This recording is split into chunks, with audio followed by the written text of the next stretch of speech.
Bigyan ngayon ng pagkakataong magpaliwanag sa Senado ang dating hepe ng Philippine National Police na may litrato kasama ng mga Chinese nationals at iba pang personalidad na iniuugnay sa illegal pogo operations. Ayon kay Senador Risa Hontiveros, nag-abiso na si dating PNP Chief Benjamin Acorda na harap sa pagpapatuloy ngayong araw ng pagdinig ukol sa illegal na pogo. Una nang inilabas ng Senado ang mga litrato kung saan makikita si Acorda na kasama si Tony Yang, isang Chinese businessman na umano'y wanted sa China at nameke ng birth certificate para magpanggap na Pilipino. Si Yang ay nakapagbukas ng maraming negosyo at nakapagpalisensya ng maraming baril sa Pilipinas.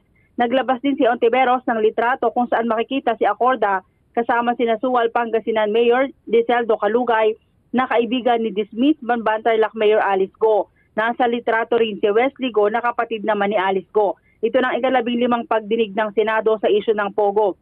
Sa ngayon, nasa Senado na si Alice Go na gwardyado na matauhan ng Bureau of Jail Management and Penology. Narito na rin sina Cassandra Leong at si Sheila Go at iba pang personalidad na inimbitahan para humarap sa pagpapatuloy ng investigasyon ng Senado. Let's get together, Sunnet 25, Sunnet 25.